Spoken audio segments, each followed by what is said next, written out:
और क्या कर लो? तो समझाते हैं कि जैसा श्रेष्ठ जन्म मुझे मिला है, ऐसे श्रेष्ठ जीवन का अब मुझे निर्माण करना है। ऐसा एक छोटा सा शुभ भाव इस छोटे से हृदय के अंदर में आप जागृत कर दो।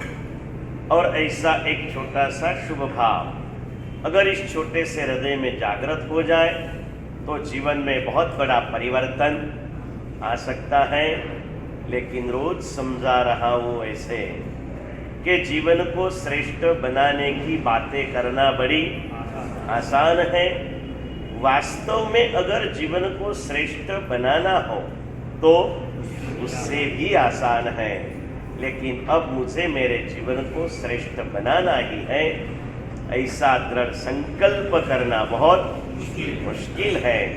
और संकल्प रहित साधना यानी नींव बिना की इमारत जो दिखने में सुंदर हो सकती है, रहने में निश्चित रूप से जोखमी होती है। बाकी संकल्प अगर जो किया जाए तो संकल्प के बल से जानवर भी जिनवर बन सकता है। अद्भुत शक्ति इस संकल्प के अंदर में समाई हुई है। और ऐसे जानवर से जिनवर बनने की कई ऐतिहासिक बातें, कई अर्वाचीन बातें मैं आपके सामने रख रहा हूँ।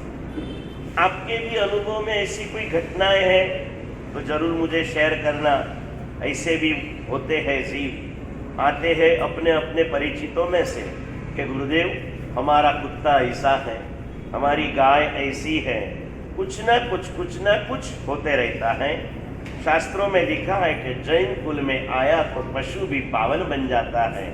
और ऐसे जैन कुल में जन्म प्राप्त करके अगर हम पतित बन रहे हैं तो फिर इससे बड़ा दुर्भाग्य कोई हो सकता नहीं है। सबसे बड़ा दुर्भाग्य कौन सा, इस बात को बताते हुए बहुत सुंदर सा संदेश उपदेश माला नाम के ग्रंथ के अंदर में पूज्य धर्मदास गनी महाराज जो परमात्मा महावीर के शिष्य थे, 14,000 शिष्यों में के, उन्होंने उपदेश माला नाम का ग्रंथ बनाया। और उन्होंने इस दुनिया का सबसे बड़ा दुर्भाग्य, अपने जीवन का सबसे बड़ा दुर्भाग्य कौन सा हो सकता है, इसके लिए बहुत ही हृदय स्पर्शी संदेश हमें दिया है।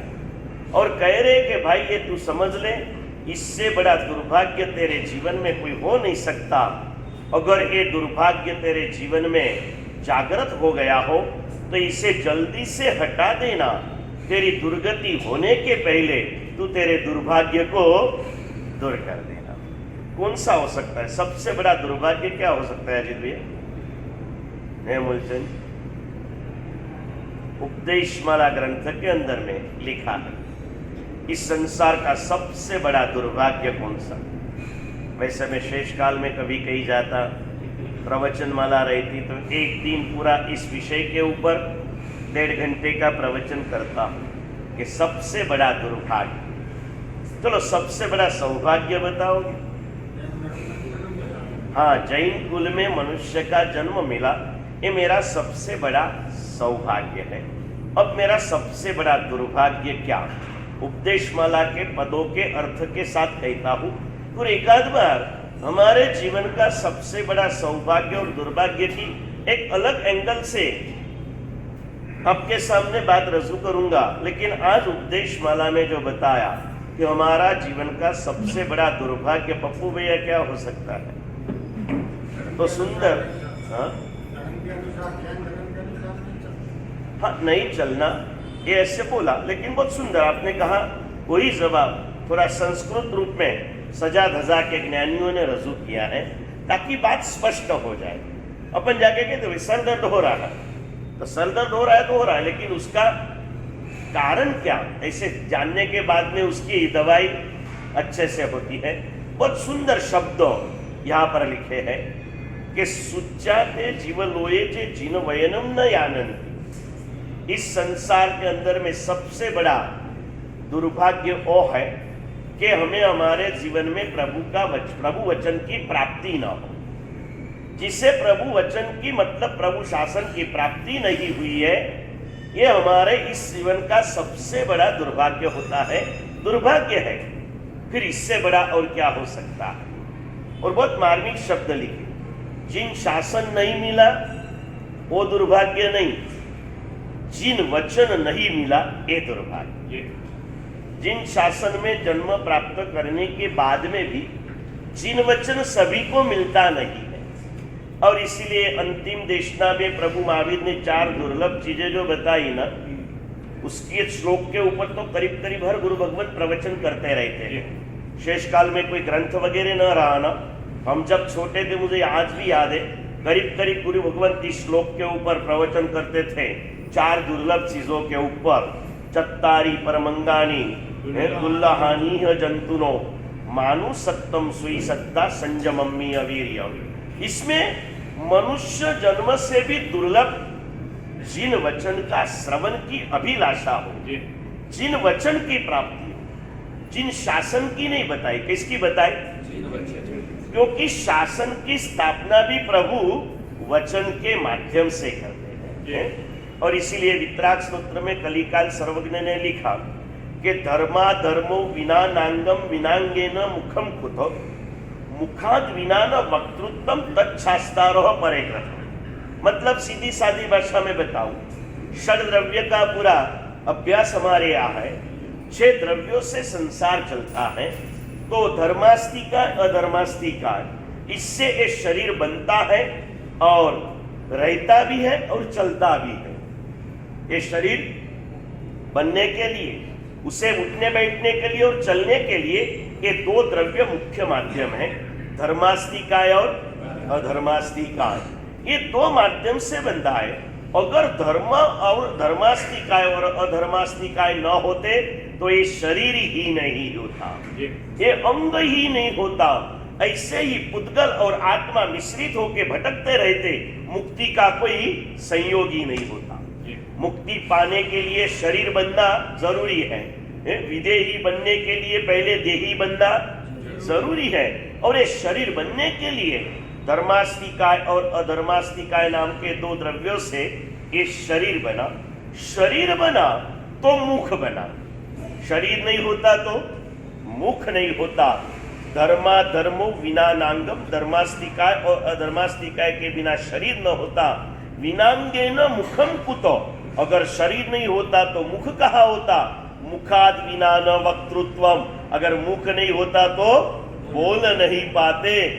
मुखाद विना न वक्तृत्वम, अगर जो बोल नहीं पाते तच्छास्तारो परेकतम, तो फिर ये शासन हम कैसे स्थापन कर सकते? यानी शासन का मूल भी वचन है।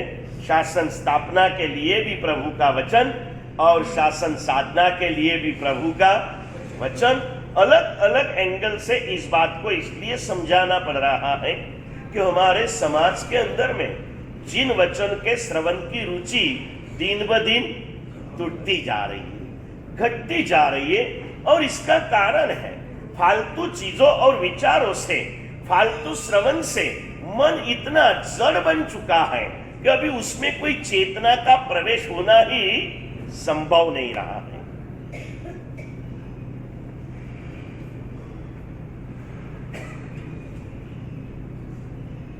और ये सिर्फ कोई व्यक्ति विशेष को लागू नहीं होता है, हम सभी का नंबर इसमें होता है। हम लोग जागते होते हुए भी सोए हैं।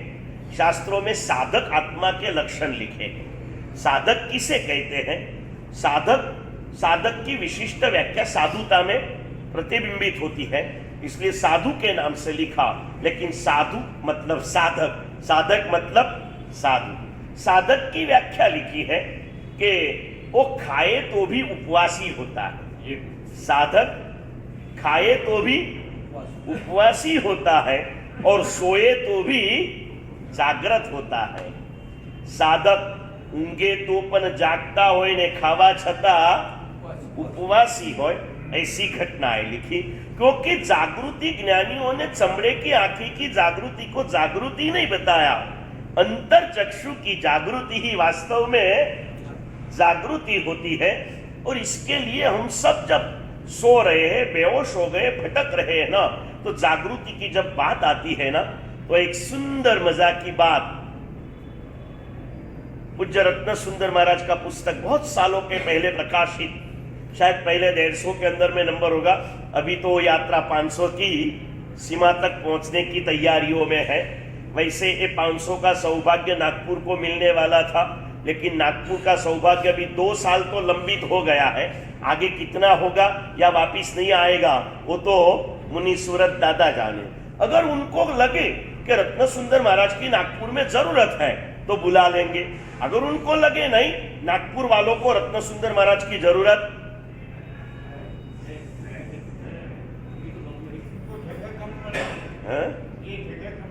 हाँ, यानी आप व्यक्ति से केंद्रित हो, गुणों से नहीं। कल दादावाड़ी पूजा में बुलाने को आए थे, गए थे। आज नया परिचय योगेंद्र भैया ने अपने भाई का दिया, भूषण भैया रोज आते हैं, बोले वो वहां पर बहुत आगे वाने। पूजा में गया, पूजा बैठ के उठ आया, क्योंकि मेरे एक छोटे साधु आज हॉस्पिटलाइज है, ऑपरेशन के बाद नई पीड़ा खड़ी हुई है, अशाता वेदनीय का उदय, समता अच्छी है, और हॉस्पिटल में बताने के बाद में कोई अरियंत हॉस्पिटल में भीड़ करने के लिए जाना नहीं, क्योंकि वो वहां नहीं है। समझ गए ना? कहाँ है आपको मालूम पड़ जाएगा, मैं ही बता दूं, ठाकुर हॉस्पिटल कोई है वहां पर है। लेकिन कोई किसी ने भी यहाँ रहते हुए प्रार्थना करना, वहां जाके भीड़ करना नहीं है। कल उन्हें लेके गए थे, दूसरे साधु भी थोड़े बीमारी में थे, मैं जल्दी उठ के आया। जब निकला तो मनोज भैया ने कहा कि गुरुदेव 2 मिनट कुछ प्रेरणा दीजिए। तो ऐसे कोई सोच के ही नहीं गया था, क्योंकि वो जहां गए वो विचार रहता है। कहा तो वहां बैठे जो खड़े खड़े जो विचार आया वो मैंने रखा कि देखिए पुण्यशाली दादा गुरुदेव की भक्ति कर रहे हो, गुरु तत्व से महान होता है, नाम से महान नहीं होता है। गुरु तत्व से महान होता है। मैंने बोला स्वर्गीय गुरुदेव की भक्ति कर रहे हो, इसकी अनुमोदना करता हूं, लेकिन जिंदे गुरु के पास अगर जाते नहीं हो तो स्वर्गीय गुरुदेव भी इस भक्ति को स्वीकृत करते नहीं है। हमारे यहाँ आए हैं रत्न सुंदर महाराज, एक विशिष्ट पुण्य व्यक्ति का होता है, वो जनरल के लिए भले हो, हमारा तो यही लक्ष्य हो, हम गुरु तत्व के प्रति समर्पित हो। गुरु व्यक्ति नहीं हो, गुरु शक्ति है। गुरु नाम से महान नहीं है, गुरु गुणों से महान होते हैं। और ये करना है, उनके पुस्तक में लिखी हुई घटना। अपने यहां जैसे गणेशोत्सव ठाट से मनाया जाता है ना, बंगाल में दुर्गा पूजा मनाई जाती है। दशहरों के दिनों के अंदर में 10 दिन ये होता है। और नागपुर और कलकत्ता के रिलेशन बहुत लंबे चौड़े हैं, बहुत लड़कियां वहां गई और बहुत वहां से आई है, तो रिलेशन बहुत है वहां पर। तो वहां की घटना लिखी है, दशहरे के दिन वहां रावण दहन का कार्यक्रम होता है। हमारे यहाँ गणपति का विसर्जन होता है, वहां रावण का दहन होता है।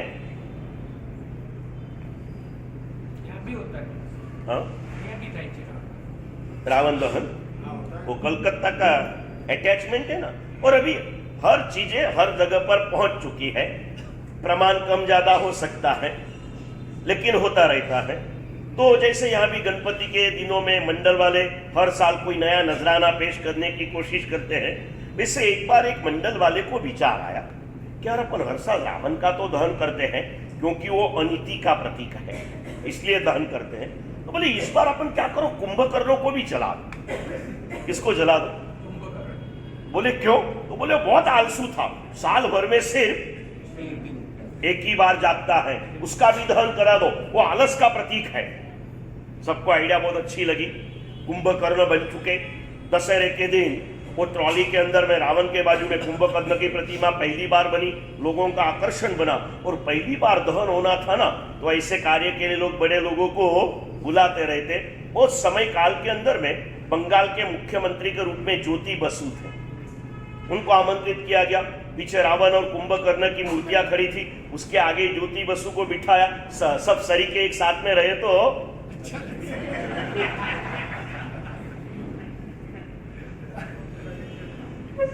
राजकारणी कहे कोई, मोदी जैसे कोई भले लोग बहुत कम रहते पुण्यशाली। बाकी जूनी पुरानी कहावत है, राजेश्वरी ते नरकेश्वरी है। अगर राजा के पास धर्म न होना तो उसके लिए नरक के सिवाय कोई गति होती। और हमारे मोदी जी के पास राजकारण बाद में है, धर्म कारण कहीं भी अपने धर्म को भूल नहीं रहे। राजपाट पर बैठने के बाद में राज्य का ध्यान रखते हैं, चलो उसमें ज्यादा नहीं चलना है। बिठाए थे, जुलूस चल रहा था और अचानक ढोलों के आवाज से कुंभकर्ण जाग गए। इधर उधर देखा, जुलूस देखा, तो उसने जरा पूछा ये सब क्या चल रहा है। तो ज्योति बसु ने कहा भैया ये तो जुलूस चला है। बोले कहाँ जाएगा? बोले दशहरा मैदान में जाएगा। बोले वहां क्या करेंगे? बोले हर साल रावण को तो जलाते हैं, इस साल भी जलाएंगे। तो फिर मुझे क्यों ले जा रहे हैं? मैं तो पहली बार है, मैंने कभी देखा नहीं। तो बोले तू रावण का भाई है इसलिए तुझे ले जा रहे हैं। बोले ऐसा? तो विभीषण भी रावण का भाई है, उसको क्यों नहीं ले रहे, मुझे ही क्यों ले रहे हो? तो उन्होंने कहा कि वो तो बात सही है, लेकिन तू बहुत आलसू है ना, 12 महीने में एक बार जागता है इसलिए तुझे जला रहे हैं। और कुंभकर्ण जोर जोर से हंसने लगा। उसके हास्य की आवाज से बसु को वहां बैठे बैठे इसको लगा पुतले का कुंभकर्ण राक्षस कहीं मुझे खा न जाए, देखते रहा। फिर भी पूछा भाई क्यों हंस रहा? तो बोले हंसू नहीं तो क्या करूं। बोले देख भैया मैं 12 महीने में एक बार जागता हूं, तो आप मुझे जलाने के लिए ले चले हो। आप तो 5 साल में एक बार जागते हो, तो मेरे पहले तो आपको जलाना पड़ेगा। और फिर पूज्य रत्न सुंदर महाराज ने नीचे हमारे लिए संदेश लिखा है कि कुंभकर्ण साल भर में एक बार जागते थे, आज के नेता 5 साल में एक बार जागते हैं। हम कब जागेंगे? हम कब जागेंगे? जाग के आए हो, हम कब जागेंगे? जागने के लिए ये बात होती है।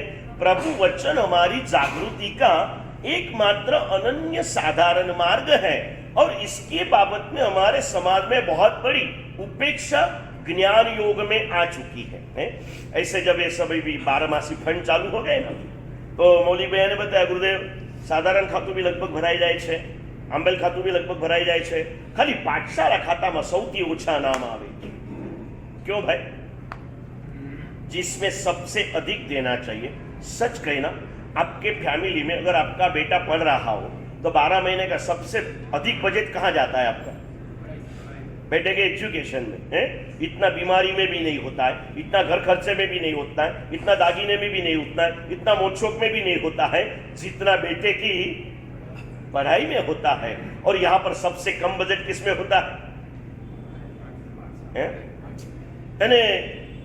जरा बुरा मत लगाना, ऐसा लगता है कि आप माँ बाप ने यही सोच के रखा है कि गलती से भी मेरा बेटा इतना ज्ञानी न बन जाए कि उसे संसार का स्वरूप ध्यान में आ जाए और वो महाराज साहब के साथ महाराज साहब।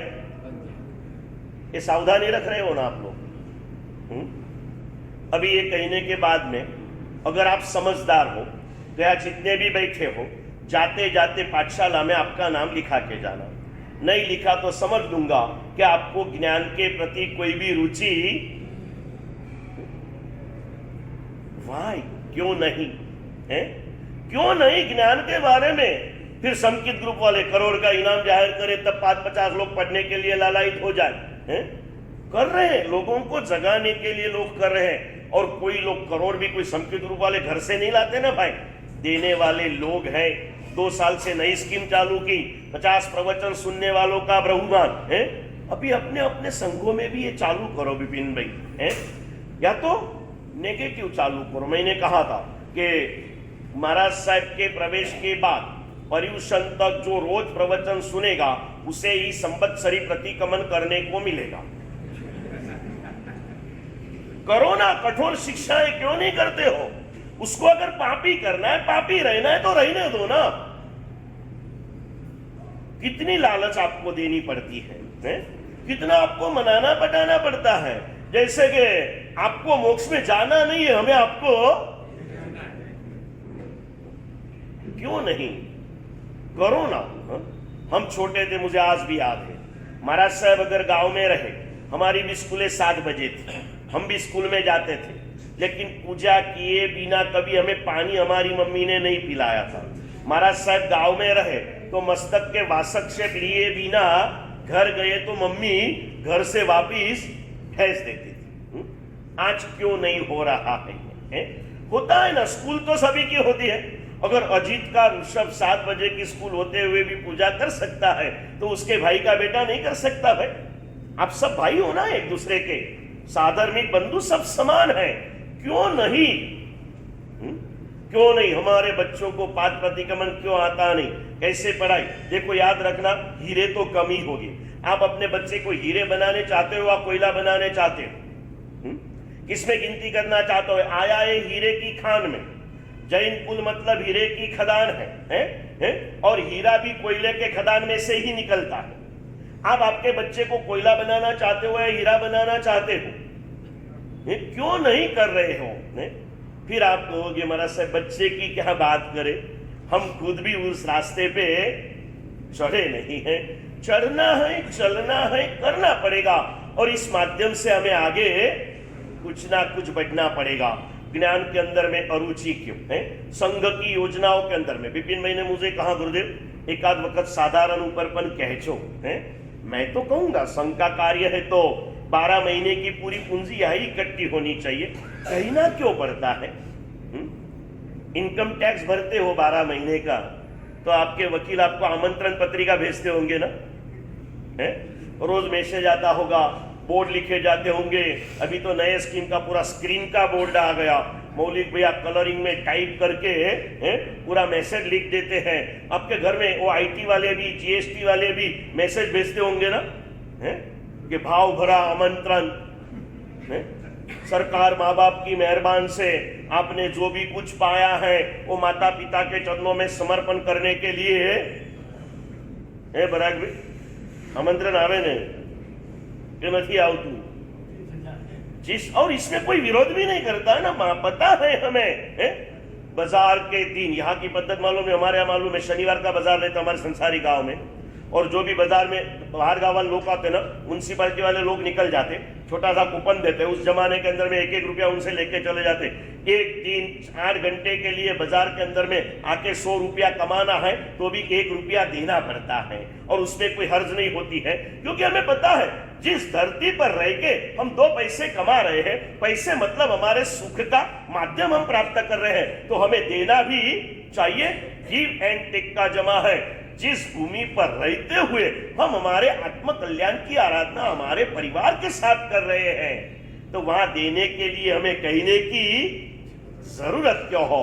हर खाते, मैंने बताया तो वो सिस्टम शायद ये लोगों ने अप्लाई की, हम अहमदाबाद में थे, कोई फंडिंग नहीं, कुछ नहीं, स्लिप बना के चौमासी 14 के दिन सबको दे देते, खाते लिखे रहते, सभी ने अपने अपने हिसाब से आंकड़े लिख देना, और लिखने के अंदर में समझदारी कैसे बात में से बात निकली, आज कह देता हूँ, चाहता हूं कि पर्यूषण के पहले सभी खाते पूरे हो जाए। विपिन भाई आके मुझे कह दे कि गुरुदेव हमें पर्यूषण में आ बधी चिंताओ कई रही નથી, અને વિપિનભાઈને કહી દઉં ચિંતા ક્યારે કરશો પણ નહીં, સંઘવાલા આપે એટલું આપવા દેજો, બાકી ભગવાને તમને એટલું આપ્યું છે કે 12 મહિના સંઘમાં તમે સમર્પણ કરો કોઈ તમને ખૂટે એટલું નથી. સમજાને ભાઈ? આપ્યું છે, ના આપ્યું હોય તો કહેજો. સમજાને ભાઈ? જોઈએ કેટલું સંઘને ચલાવવા? આખા વર્ષનું 15 થી 20 લાખ રૂપિયાનું બજેટ હોય, 25 લાખ રૂપિયાનું હશે, અને 25 લાખ રૂપિયા એટલે મહિને 2 લાખ રૂપિયા, આટલું તો ભગવાન આપે છે.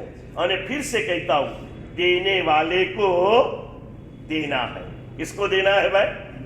जिसने दिया है. और कई बार ऐसे भावधारा में चले जाते हैं हम, कोई संगीतकार आ गए, अभी आते हैं ना, और एक सुंदर सा समर्पण पद हमें सुनाते हैं कि बदी मिलकत तने अर्पण करूं तो पण तारी करुणानी तोले ना आवे, ते मने प्यार जे दीदो छे भगवान माराथी एनु मूल ना थाय. कैसे जरा क्या बताओ? नासिक वर्धमान जैन संघ,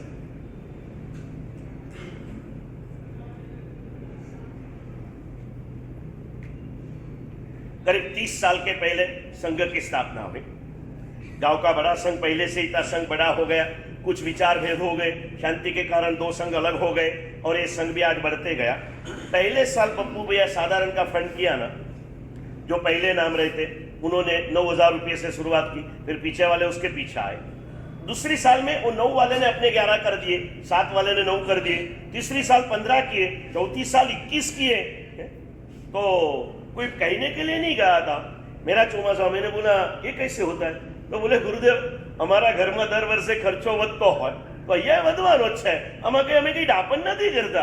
આ તો એક સમજદારી છે. खर्चो જેમ ઘરમાં વધે છે એમ દેરાસરમાં आए. अपने यहाँ तो कई सालों से स्कीम चालू है, कर लेना पुण्यशाली. कोई भी एक इसमें कोई नाम बाकी नहीं, हर परिवार ने और कोई दान करो या न करो. આગળ આવી જાઓ કૌશિક, खुर्ची पर बैठो.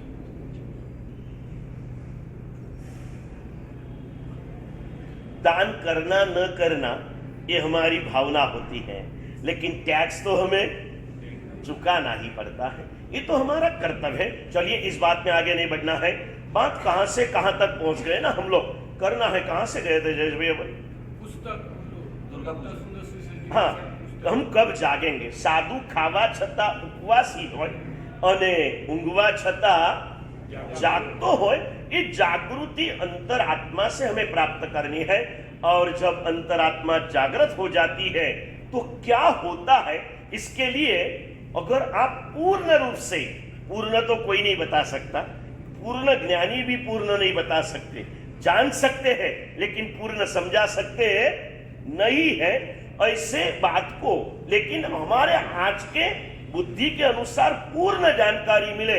इसलिए अंतरात्मा जागृत होने के बाद में क्या हो सकता है, इसीलिए पूज्य चंद्रशेखर महाराज जो 300 पुस्तक लिख के गए हैं, 300 पुस्तक, 300 साढ़े 300 पुस्तक लिख के चले गए, जिनकी स्वर्गारोहण तिथि अभी 4 दिन के पहले ही हम सब भाव के साथ मनाए पुण्यशाली. उन्होंने लिखे हुए 350 या 300 पुस्तक में एक पुस्तक का टाइटल है विराट जागे छे जारे. विराट जागे छे जारे. विराट मतलब आत्मा है, और आत्मा जागृत होता है तो क्या कर सकती है, कैसे कर सकती है, क्या करना चाहिए, अलग अलग एंगल से बहुत ही सुंदर सी बातें इस पुस्तक में लिखी है. कभी आपको भाव हो जाए तो, समय तो मैं कहता ही नहीं हूं, क्योंकि आज के इंसान के पास में सबसे अधिक फाजल कोई चीज है तो समय है. समय की कोई कमी नहीं है. और हमारे महाराष्ट्र में हमारे गुरुजी ने हमको बचपन से कहा था, जगदीश भाई, आवड़ असेल तेथे सवड़ होते. जहां प्रेम होता है ना वहां समय अपने आप होता ही है. आवड़ असेल तर सवड़ होते.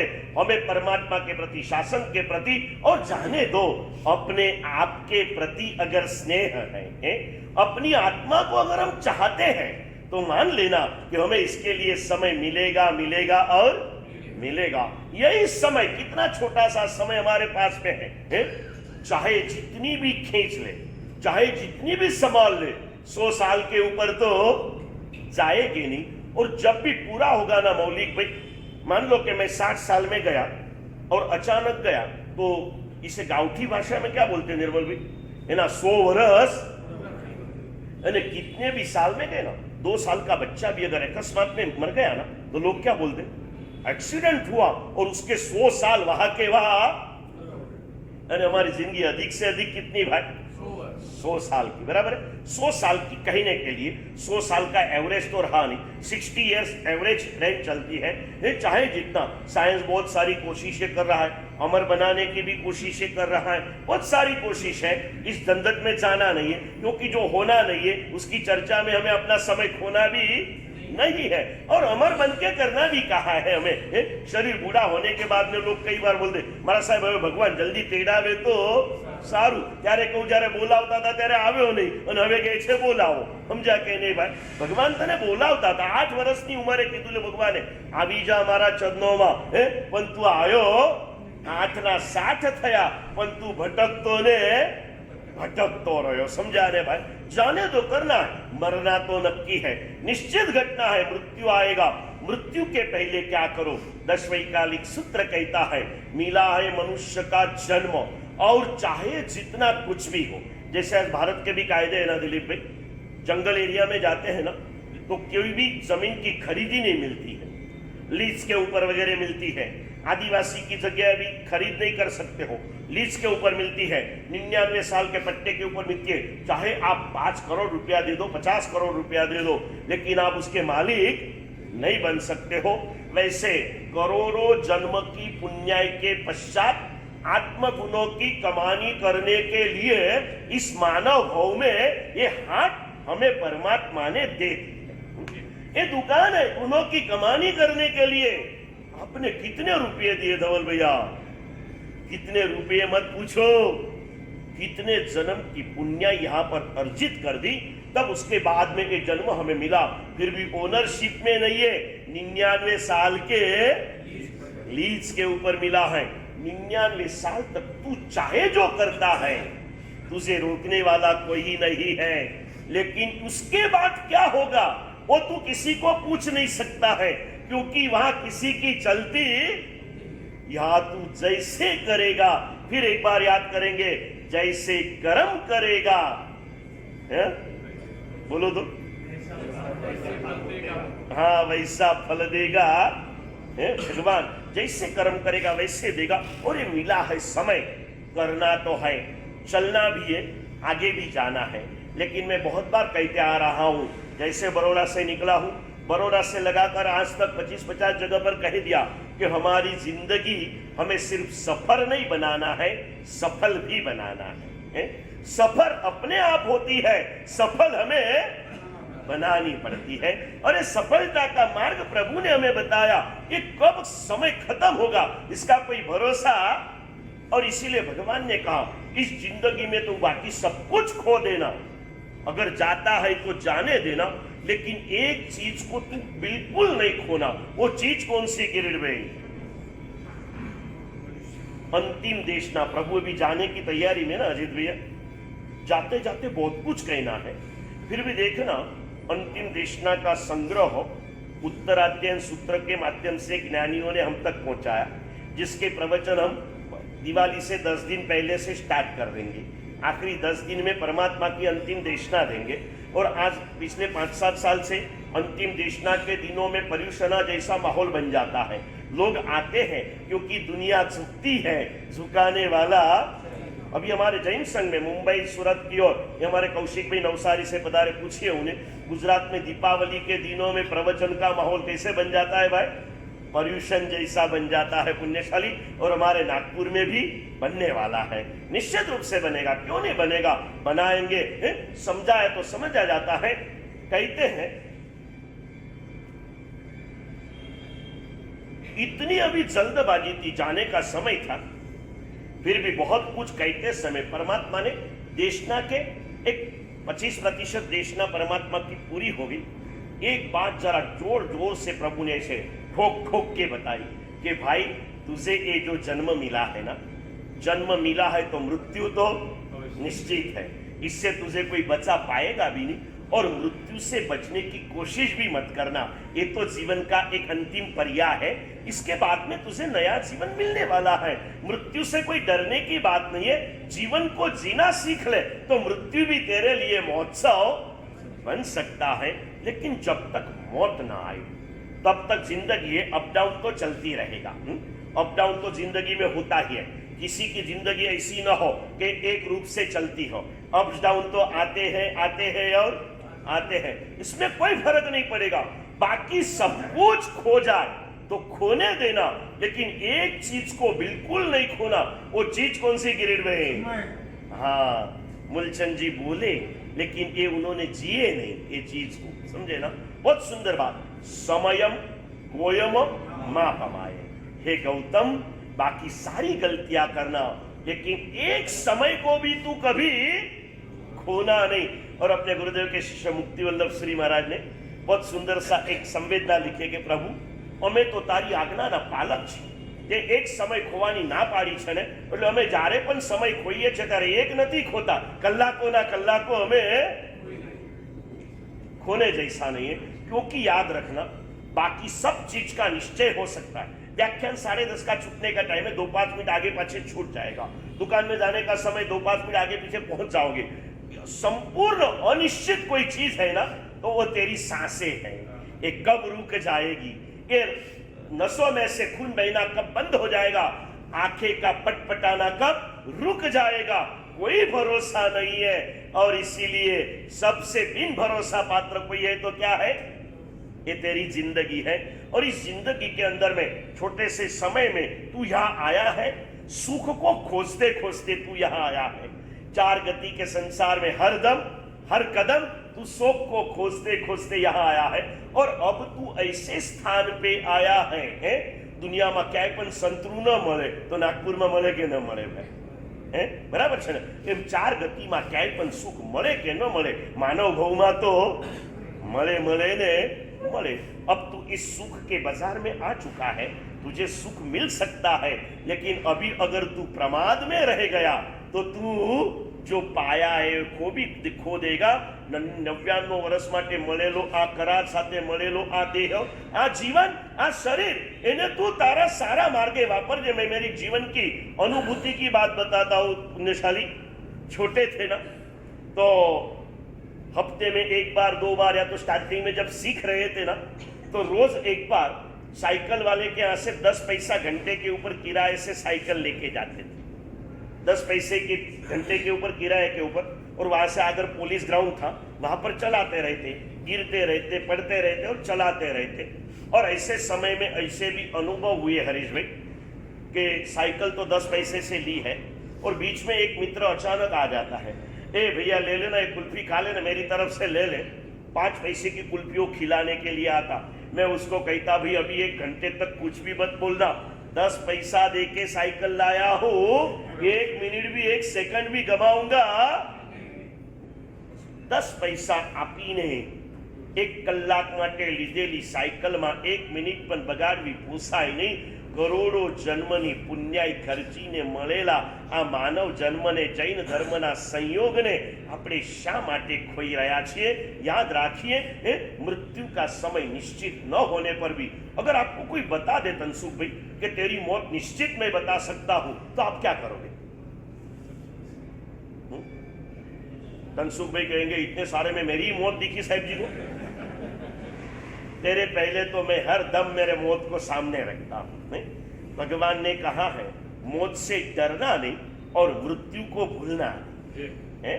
हर समय मृत्यु को नजर में रखते हुए जीना है, बिल्कुल भूलना नहीं और मृत्यु से कभी डरना भी नहीं. 2 बातें बता दी. मौत कब आएगी? ये ख्याल से किरीट भाई તમારું, તમને विपिन भाई खबर क्यारे मौत आवશે? क्या बताऊं? मैं आपको बता दूं. यहाँ पर जो भी बैठे हैं बहुत सुंदर सी बात आती है. सेठ जी थे, पैसा कमा कमा के आज जिंदगी में एक आया અને વાનીઓ 2 પૈસા કમાય ને એને થામ કે હવે થરી થામ છું એટલે એને સૌથી પહેલા એક પોતાનું ઘર સારું બનાવવાનું મન થાય. બંગલે સૌ उस जमाने में सेठ बोले तो क्या 7 मंजिल की हवेली, सेठ बोले तो क्या भाई खाली धन्ना ने शालीपत्रनी हवेली नहोતી 7 માળની. લગભગ બધા શેઠિયા કીધા એટલે 7 માળની हवेली હોય.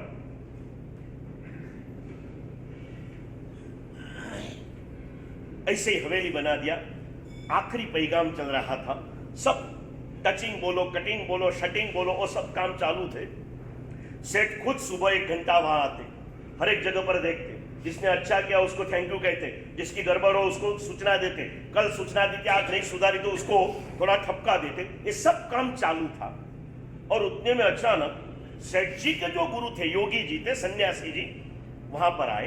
अपनी मस्ती में थे, सहज भाव से, न नाराज थे न खुश थे, सहज भाव में आ रहे थे. सेठ जी की नजर गई, गुरु को देखा ना, बड़े खुश हो गए. और गुरु जैसे नजदीक आए ना, सेठ के नजदीक जैसे गुरु जी आए, गुरु गंभीर बन गए. सेठ जी ने देखा, खड़े हुए, बोले गुरुदेव क्या गलती हुई मुझसे? कुछ आए तो आप सहज थे, अभी आप गंभीर बन गए, बात क्या है? गुरुदेव ने गंभीरता से कहना कुछ बात नहीं है, मैं जा रहा हूं. सेठ जी ने कहा नहीं गुरुदेव, आप ऐसे ही रहते तो मेरा कोई आग्रह भी नहीं था और मेरा अधिकार भी नहीं, लेकिन यहां आए तब तक आप सहज थे और मेरे आंगन में आके आप गंभीर बन गए, बात तो बताना ही पड़ेगा. उन्होंने कहा तू बात सुन नहीं पाएगा, तू दुखी हो जाएगा, इसलिए नहीं बताना चाहता. नहीं बोले गुरुदेव बता दो. बोले ठीक है, बहुत आग्रह है तेरा. तो जैसे मैंने तुझे देखा ना, एक बात मेरे ख्याल में आ गई. बोलिए गुरुदेव क्या आ गया? तो बोले बस जैसे तेरा मुख देखा ना, मेरे ख्याल में आ गया कि 7 दिन में कभी भी तेरी मौत हो सकती है. 7 दिन में कभी भी तेरी.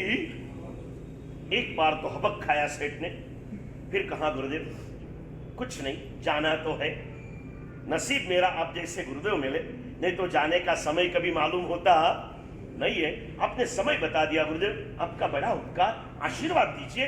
7 दिन मैं मेरे लिए खर्च करूं। આપણે આપણા માટે કેટલા દિવસ વાપર્યા, કેટલો સમય વાપર્યો વિચારવાનું છે।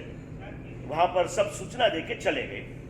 परिवार को इकट्ठा किया, बड़ा परिवार था, 5-6 बेटे थे, उनकी बहुएं थे, उनके बेटे थे और नौकर चाकर पूरे। ऐसे भी नौकर चाकर हमारे नौकर चाकर नहीं होते हैं, क्या होते हैं वो? हाँ, कल्पसूत्र में आवसे सिद्धार्थ राजा ने अपने कौटुंबिक पुरुषों को बुलाकर आज्ञा कर दी है। और हमारे सेवक ये हमारे फैमिली मेंबर होने चाहिए, हमारे संघ के सेवक हमारे फैमिली मेंबर होने चाहिए। अने घर में अपने फैमिली में कोई भी प्रसंग आए तो फैमिली मेंबर के लिए हम जो करते हैं वो ये फैमिली के लिए भी हमने करना चाहिए है। अभी इसमें ज्यादा नहीं लंबे बढ़ता हूं, इसकी बात मैं एक बार आपको जरूर करूंगा, क्योंकि हमारे संघ के सेवकों के प्रति हमारी बहुत बड़ी उपेक्षा भाव है। संघ के सेवकों को हम लोगों ने सिर्फ हलता चलता मशीन मान लिया है, काम बहुत लेते हैं, सामने जो मिलना चाहिए वो मिलता नहीं है, और थोड़े मिलने पर भी वो टिकते हैं, तो कुछ ना कुछ होना चाहिए। समझ गए ना पुण्यशाली? इसके बारे में जाना है। 13 साल के पहले मैंने नागपुर में कहा था, और नागपुर के नाम से मैं 13 साल से कहते जा रहा हूं विपिन भाई, मैं कीधेલું તમારા ભગવાનના પ્રેમને મારે છે ને ચેલેન્જ આપવી છે, તમે ભગવાનના પ્રેમી છો માનવા માટે મારું મન તૈયાર નથી। 12 મહિને 2 વર્ષે 5 વર્ષે એક વાર ભગવાન ઉપર પહેલો કળશ ઢોળવા માટે તમે લાખ રૂપિયાની બોલી નાખો છો, અને એ ભગવાનને 24/7 નહીં 362/24 સંભાળવા વાળા સેવકોને માટે કહીએ કે ભાઈ મૌલિકભાઈ જરા ભેગા થઈને વિચારો, આ 50મા વર્ષ નિમિત્તે સ્ટાફનો પગાર જરા વધારી દેજો સાહેબ। જોઈએ હવે આટલું જ ફંડ પૂરું થતું નથી તો બીજું ક્યાંથી લાવશું? तने भगवान माटे प्रेम हो जो। चलो इसमें आज नहीं जाऊंगा। 7 दिन में मौत हो सकती है। पूरे सब परिवार इकट्ठा किया, बिठाया और बड़ी शांति से कहा देखिए, जन्म लिया है तो मृत्यु तो निश्चित है और उसका समय मालूम नहीं होता। गुरुदेव ने बड़ी करुणा करके मुझे समय बता दिया है, 7 दिन में कभी भी मेरी मौत हो सकती है। तब ये मोह माया से मुझे मुक्ति पानी है। मैं आज तक याद रखवानुं, जती वखते बीजा बधा काम पछी करवाना, राग द्वेषने विसारी देवाना। અને એટલે આપણે પર્યુષણના પર્વનું નામ ક્ષમાપના પર્વ છે। આત્માની શુદ્ધિ પછી થશે, ક્ષમાપના પહેલા करवी पड़શે। पहले क्षमापना करनी पड़ती है, बाद में शुद्धि होती है। उसके बिना शुद्धि हो सकती नहीं है। तो आज तक व्यवहार के अंदर में जीते जी मेरी तरफ से किसी का भी किसी भी रूप में मन दुख हुआ हो तो मैं हृदय से क्षमा चाहता हूं। अब आपकी जिंदगी आपको समर्पित करता हूं और बचे हुए इस 7 दिन में पूर्ण दिन भर प्रभु की भक्ति करूंगा, साधु संतों का सत्संग करूंगा, दिन दुखितों की सेवा करूंगा, साधु संतों को भिक्षादान वगैरह करूंगा। ये करके मैं मेरे 7 दिन गुजारना चाहता हूं। आपके लिए आप स्वतंत्र हो। पूरे परिवार ने कहा कि पिताजी, जिनका जो रिलेशन था उसमें से बड़े बेटे ने कहा कि पिताजी संसार तो चलते रहेगा, अगर गुरुजी ने बताया है, अगर 7 दिन आप उसमें रहे ना तो 7 दिन हम दुकान में नहीं गए तो कोई फर्क नहीं पड़ता है। તમે 7 દિવસ દુકાને ન જાઓ તો કેટલો ફરક પડે નરેન્દ્રભાઈ? 8મા દિવસે ધર્મલાભ કહીને કોઈ ઘરે ઉભા રહેવું પડે? ભિક્ષામ દેહી મૈયા કરીને ક્યાં જવું પડે? હા કે ના? જલ્દી બોલો, સમય ઓછો જ। 7 દિવસ દુકાને ન જાઓ તો શું થાય રવિન્દ્રભાઈ? કે જતા જ નથી, જતા નથી, પણ દીકરો જાય છે ને દીકરાને બીકે છે। 7 દિન દુકાન જ નથી, બીજા એવા ધંધા હશે, વગર દુકાને ધન આવી જતું હશે। આજે તો ઘણા બધા ધંધા એવા થઈ ગયા છે, દુકાને જવાની જરૂર નહીં। મહાલક્ષ્મી માતા પેલો આગચ્છ કરો એટલે આવીને ઉભા રહીએ। चलो 7 दिन कुछ फर्क नहीं पड़ता पिताजी। हम सब भी आपके साथ में भगवान की भक्ति करेंगे, दान की गंगा बहाएंगे, सत्संग करेंगे, पूजा पाठ करेंगे और आखो परिवार जोड़ाएंगे। 1 દિવસ 2 દિવસ મોતનો સમય નજીક આવે, ડર વધે કે ખુશી વધે? खुश है, आनंद है। मेरा जीवन कितने मेरे गुरुदेव का उपकार कि मुझे समय बताकर सुकृत करने का मौका। मुनीश्वरत दादाए पण कीधुं छे, मारा 50 વર્ષ पूरा थाय छे ने विपिन, तारा 100 तो नहीं थवाना, समझी लेजे, पण मारा 50 ने एवी रीते उजवी ले कि तारी शताब्दी पण साथे साथे थई जाए। जाना जाने के लिए डरना के तो कायरों का काम है भाई। जिसने जीवन में जिया है ना वो मौत से कभी डरता नहीं है। पुण्यशाली करना है। आज 7वां दिन आया। समय को बीतने को कितना समय लगता है ना। मुझे यहाँ आके करीब करीब अभी 1.5 महीना पूरा हो गया ना पुण्यशाली। कितना हुआ? 1.5 महीना आज ऐसे आज पूरा हो गया कंप्लीट। आषाढ़ सुद बीच को आए थे, श्रावणवत एकम आ गई। 1.5 महीना पूरा हो गया ना। बीतने समय को जाने को क्या देरी लगती है। और 15 दिन के बाद में आपका चौमासा भी पूरा हो जाएगा। हमारा तो चलते रहेगा, चलते रहेगा, कोई प्रॉब्लम नहीं। पुण्यशाली कितना करते हो बड़ी चीज नहीं, ये क्या करते हो कैसे करते हो बहुत बड़ी चीज है। 7वां दिन आ गया। आज सुबह से सेठ जी बहुत खुश है। वो ठाट बाट से भगवान की भक्ति वगैरह किए अपने धर्म के अनुसार, लेकिन पूजा पाठ पढ़ाए, सबके साथ बड़ा स्नेह सौहार्द भरा व्यवहार किया। शाम को वापिस परिवार इकट्ठा किया, फिर से एक बार सबके साथ क्षमापना की थी और बड़े खुशी के साथ बोला अभी मैं आज पूरी रात भर कृष्ण भगवान के सामने बैठ रहा हूं। जो भी होगा एक सिर्फ आपको कहता हूं कि मेरी इस सुंदर मृत्यु को आंसुओं से कलंकित मत करना।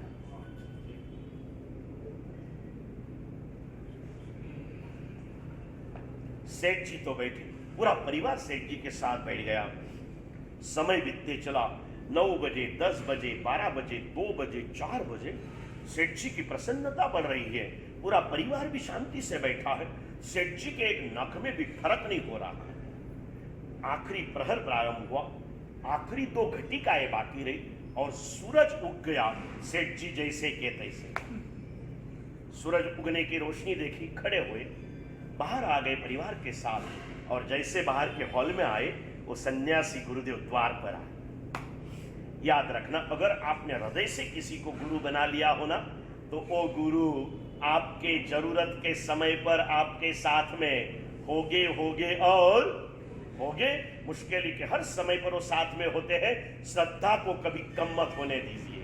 जब भी जरूर होगी गुरुदेव आ जाते हैं। अपना गुरुदेव जगवल्लभ महाराज साहेब से विपिन भाई એમના કેટલાય ભક્તો આવીને કહે છે ગુરુદેવ બહુ ચિંતામાં હતો, બહુ મુશ્કેલીમાં હતો અને ખરેખર ખબર નહીં ગુરુદેવ રાતના આપ આવી ગયા અને મારી चिंता दूर थे। ऐसे अनुभव आपने भी कभी कभार किए होंगे, सोचे होंगे। नहीं है तो समझ लेना अभी तक आपने किसी को अपने गुरु के रूप में बनाए नहीं है। बना लेना, शास्त्रीय विधान है। अच्छे गुरु सब अच्छे होते हैं लेकिन अपने भी एक तो होने चाहिए, अपने भी एक होने चाहिए। गुरु आ गए द्वार के ऊपर। सेठ जी खुश होकर चरणों में पड़े, बहुमान के साथ गुरुदेव को अंदर बुलाया, बिठाया, चरणों में बैठा पूरा परिवार। बड़ी खुशी के साथ हाथ जोड़ के कहा गुरुदेव आपने बहुत बड़ा उपकार कर लिया है, बहुत बड़ा उपकार कर लिया गुरुदेव। आपने मुझे बताया था कि 7 दिन में कभी भी मेरी मौत हो सकती है। और गुरुदेव जिंदगी के 7 दिन जो गए ना, सारी जिंदगी में जो खुशियां नहीं पाई वो ये 7 दिन में प्राप्त कर ली गुरुदेव। बहुत उपकार आपका। लेकिन एक छोटा सा सवाल, आपने कहा था कि 7 दिन में कभी भी तेरी मौत हो सकती है, लेकिन मेरी मौत क्यों नहीं?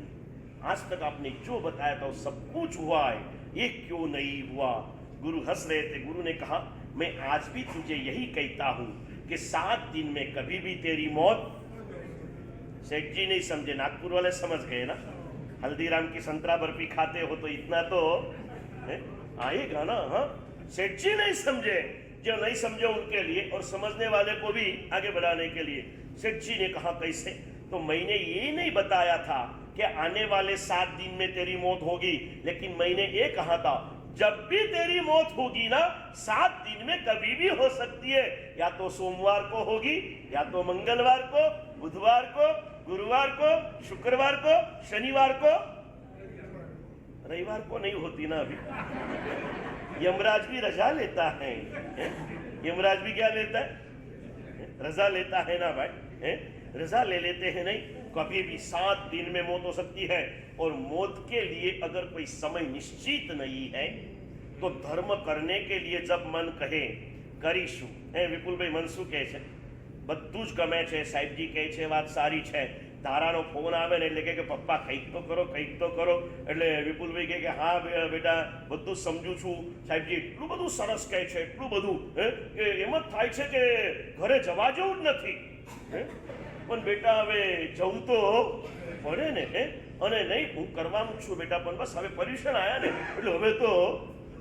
પણ ફરી એકવાર યાદ કરજો, કાલનો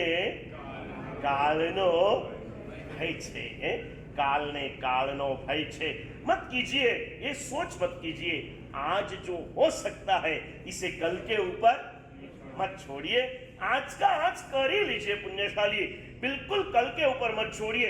ये भाव आज सुनते सुनते हो जाते हैं, लेकिन जब उठते हैं मन वासना के अंदर में अटक जाता है। करવું તો છે અમારા નિસર્ગે ધર્મચક્ર બી ચાલુ કરવાનો ભાવ રાખેલો, એકાસના ચાલુ કરવાનો ભાવ રાખીને એક એકાસનું કર્યું અને ધર્મચક્ર ચાલુ કરતા પહેલા જ પાળનું કર્યું, એકાસનું એક કરીને પાળનું કર્યું। કેમ? બહુ ભાગદોડ થાય છે, જવું પડે છે और बहुत सारे आ तो एक एग्जाम्पल આપીને આ બધાના મનની આ સ્થિતિ છે ને। મને ઘણા કે કૌશિકભાઈ મારા साहब यहाँ जाना पड़ता है, यहाँ जाना पड़ता है, यहाँ जाना पड़ता है, यहाँ जाना पड़ता है। ये सब सुनने के बाद में मनोज भैया मैं उनको कहता हूँ अब नीचे लिख ले, पहले तुझे जहाँ जहाँ जाना पड़ता है ना वो पहले ऊपर लिख दे कि यहाँ जाना पड़ेगा, यहाँ जाना पड़ेगा, यहाँ जाना पड़ेगा, यहाँ जाना पड़ेगा, यहाँ जाना पड़ेगा। कहाँ कहाँ जाना पड़ेगा? एक दिन कानमा तो एक दिन जानमा, अंते धरवू शमशान मारे, जीव मारू कहीने मान मारे। ऐसी कई बातें आती है ना, लिख ले पहले तुझे कहाँ कहाँ जाना पड़ता है, लिख ले। बधु लखी ले जो हरीश भाई, यहाँ जाना पड़ता है, यहाँ जाना पड़ेगा, यहाँ जाना पड़ेगा, यहाँ जाना पड़ेगा। तेरी लिस्ट पूरी हो जाए फिर मेरे पास लेके आ, मैं देख लूंगा और मैं कहूंगा नीचे एक दिन एक लाइन और बढ़ा दे, एक दिन ये सब छोड़ के तब न माँ आएगी न पिताजी आएंगे। हम जब छोटे थे ना, हमारे बड़ी मम्मी मेरे गुरुजी हर्षवल्लभ सूरी के माता जी वो एक सुंदर सा पद बोलते थे। बहनों ने आ पद बहु आवड़े, मनोज भाई ने पण आवड़तुं हशे केम के चढ़ावामां जूना जमानामां आ पदो बहु बोलाता था। बहु सुंदर मजानुं पद आवे, कोई कोईनुं नथी रे, कोई कोईनुं नथी रे, धर्म विना जगमाए कशुं थतुं नथी रे, कोई कोईनुं नथी रे, कोई कोईनुं नथी रे। आगे की एक गाथा सुनाओ आपको। आमारो दीकरो ने आमारो बाप छे, आमारी घरवाली ने आमारी मात छे, मर्या पछी साथे कोई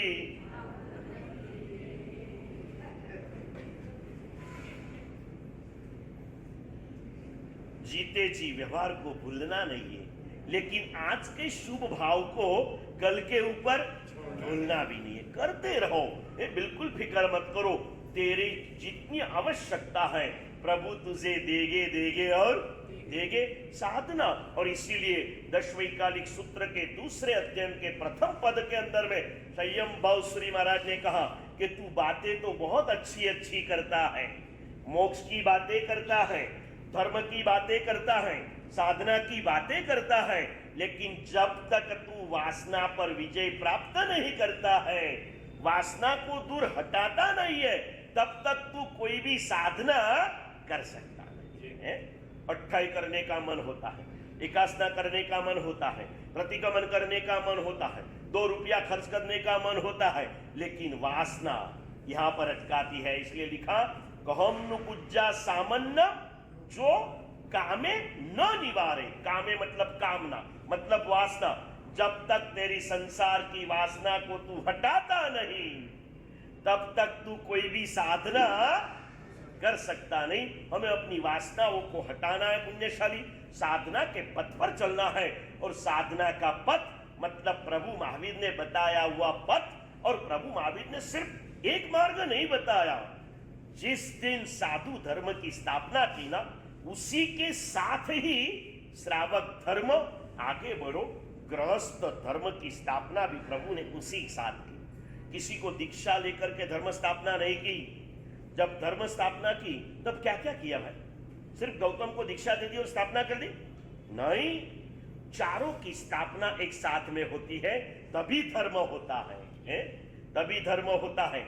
तीर्थम पुनः 24 संगो। तीर्थ मतलब शासन, साधु नहीं, साध्वी नहीं, श्रावक नहीं, श्राविका नहीं, साधु साध्वी श्रावक और श्राविका चारों मिलकर शासन होता है। ये शासक की स्थापना उन्होंने की है। जितना इंपॉर्टेंस साधु का है इतना ही तेरा है। अब बदल जाए इस बात को, जितनी जिम्मेदारी साधु की है उतनी ही जिम्मेदारी तेरी भी आई है। साधना का ये पंथ प्रभु ने कितना सुहाना बताया। आज लोच करके नीचे आया, लोच करते करते आज एक नया विचार आया, एक नया विचार बहुत सुंदर। लोच करने के लिए हमारे कौशिक भी पधारे हैं। बहुत भाव से वंदन करना। विपिन भाई 63 साल की उम्र है। ये 1 महीने के अंदर में कितना भारत भ्रमण करते होंगे। और साधुओं का लोच, ऐसे हमारे जैसे कई साधु ऐसे हैं कि इस हाथ के सिवाय कोई हाथ को ऊपर लगाने नहीं देते। क्या पुण्य होगा इस हाथों का। अब सोचना। और ये आप क्या मानते हो, बाल खींचना क्या है, खाने का खेल मानते हो? खाने का खेल नहीं है पुण्यशाली।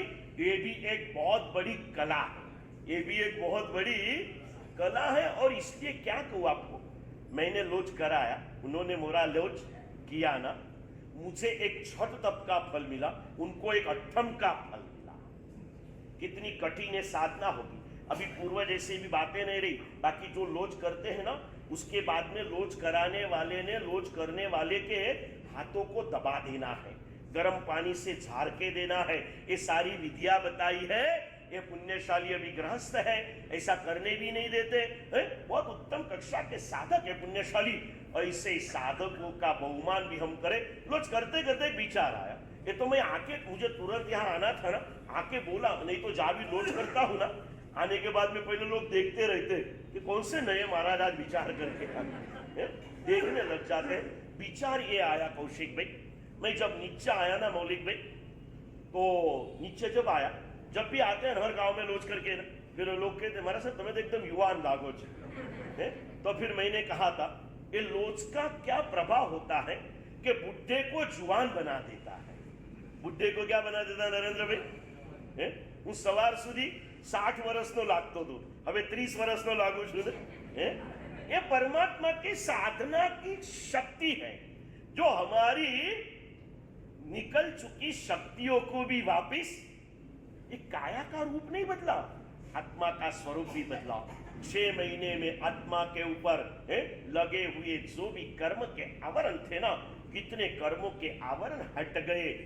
ऐसे पुण्यशाली जब आते हैं हम इनका उपकार मानते रहते हैं कि इतना। और ये शाता के साथ, नहीं तो कभी इसमें दुर्ध्यान हो गया ना तो 6 महीने का पूरा संयम कभी ढल जाता है।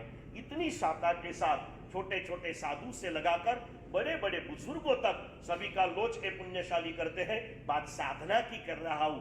परमात्मा की साधना कोई भी प्रारूप में करो, हमारी घटी हुई शक्तियों को बढ़ाता है, घटी हुई ऊर्जाओं को जागृत कर देता है। आज मुझे विचार आया, 60 साल का था कल शाम तक, अभी मैं कैसा लगने लगा, 20 साल का पूरा काया पालट हो गया है।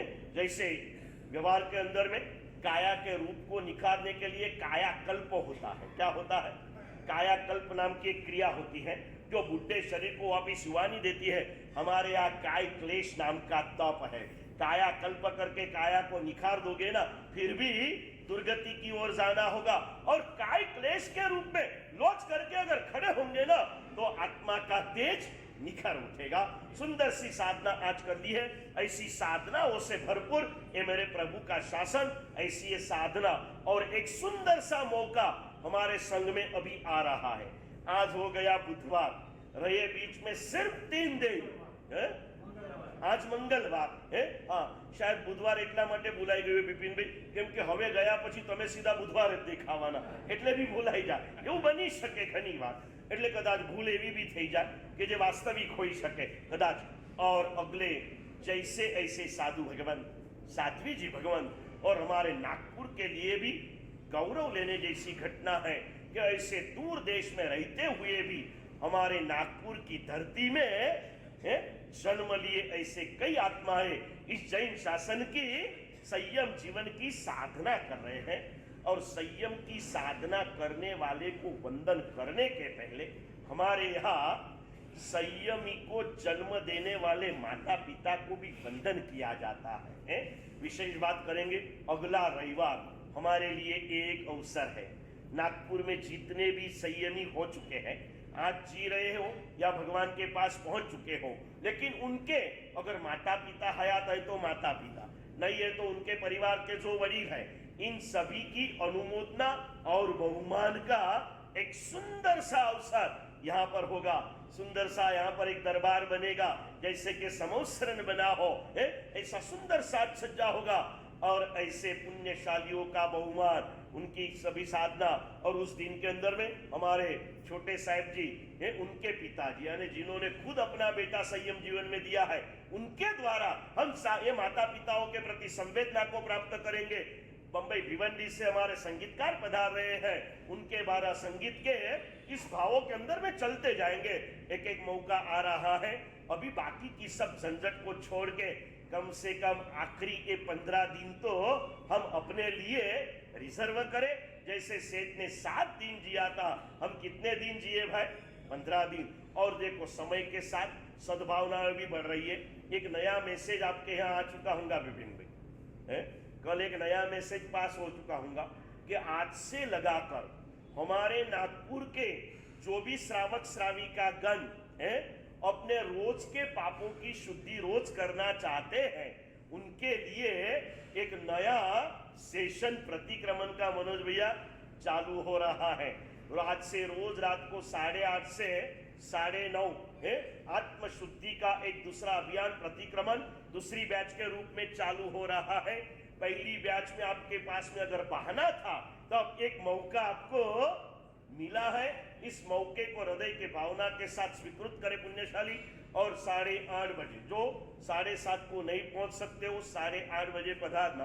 8:30 बजे हम मांडली में नहीं रहेंगे, लेकिन हॉल में तो हाजिर रहेंगे। करना है इस मौके को बधा लेना, परिश्रम के पहली साधना का प्रारंभ कर लेना, और आगे जैसे जैसे अवसर आते जाए हृदय के भावों के साथ इसका स्वागत करना, सम्मान करना। और आज के इस अवसर पर ये हमारा लॉज करने वाले भाग्यशाली जहां भी आते हैं, संघ उनका बहुमान करता है। क्योंकि साधु को शाता देना, इससे अधिक कोई साधना नहीं होती है। लोच आप ऐसा मत समझो इतना आसान है। नीचे आके हम हंसते हंसते आए ना, ऊपर कितने रोए वो तो पानी देख के आओ तो मालूम पड़ेगा आपको। आंख रड़े न रड़े, हाथ खींचते जाते हैं, करते जाते हैं, और ये करना भी पड़ता है। जरूर है शरीर से पाप किए हैं तो उसको दंड भी देना पड़ता है। 2 कारण बताए, दूसरा भी एक विचार आ जाए, मैंने ये बाल क्यों खींचे जाते हैं? तो मैंने कहा एक तो काया को कष्ट देना है, क्योंकि कर्म बंध के विचार भले मन में आए, क्रिया तो यानी आत्मा को कर्म बंधन में बांधने के कर्म काया के द्वारा होते दूसरे। फिर मैंने सोचा सिर्फ मस्तक के बाल क्यों खींचे जाते हैं? तो ये काया को खराब करने के लिए विचार ये दिमाग देता है, तो उसको ज्यादा पीड़ा देना, ताकि ये सब निकाल निकाल के सारी वासनाएं खींच खींच के बाहर निकल जाए। और एक का केशनु लुंचन है। ये केश का क्या है? लुंचन है। परमात्मा के दीक्षा कल्याणक में गीत गाया जाता है, आ केशनु लुंचन छे। आगे के पद याद नहीं है, बहुत सुंदर पद लिखे हैं महापुरुषों ने। ऐसे केश का लुंचन, उसके साथ रागद्वेष का लुंचन, ये करके यहाँ आए हैं। आज बाकी जो भी जायरातों की मौलिक भाई करते हैं पुण्यशाली, और उसी के साथ ये हमारे कौशिक भाई नवसारी से पधारे हैं, उनका भी बहुमान है। उनकी इस सेवा और शाता की साधना की अनुमोदना श्री संघ करेगा। परमात्मा की बात हार्दिक भाव से क्षमा याचना।